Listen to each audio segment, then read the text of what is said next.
Akhir-akhir ini lagi booming banget ya. Ada satu komentar dari seorang ibu yang bilang kalau anak pertamanya punya tanggung jawab buat membiayai kuliah adiknya. Dan jujur, topik ini tuh sensitif, tapi juga sangat dekat dengan realita banyak keluarga di Indonesia. Menurut aku, isu ini nggak bisa dilihat dari satu sisi aja. Ada dua sudut pandang besar yang perlu kita pahami.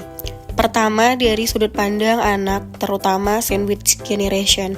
Banyak banget anak sekarang yang sudah bekerja, tapi setiap gajinya selalu habis. Bahkan kadang bukan cuma habis, tapi minus. Bukan karena boros, tapi karena harus berbagi untuk orang tua, untuk adik, untuk keluarga. Yang lebih berat lagi, nggak sedikit dari sandwich generation harus mengubur mimpinya sendiri. Pendidikan tertunda, karir dikorbankan, mimpi dipendam demi membantu ekonomi keluarga. Padahal banyak dari mereka itu sangat potensial, punya kemampuan, punya mimpi besar, tapi terkendala biaya.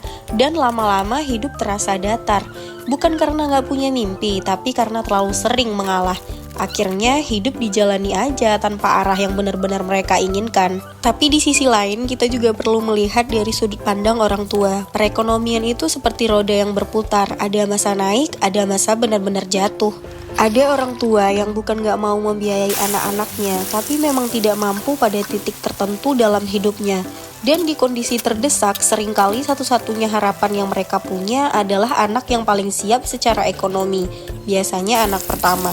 Menurut aku, masalah ini bukan siapa yang benar atau siapa yang salah, tapi soal empati, komunikasi, dan keadilan. Anak bukan tabungan, tapi keluarga juga bukan beban sepihak. Yang paling penting adalah saling memahami, saling terbuka, dan sama-sama mencari solusi tanpa harus mengorbankan masa depan satu orang demi orang lain. Karena semua anak, termasuk anak pertama, juga berhak punya mimpi dan masa depan yang layak juga.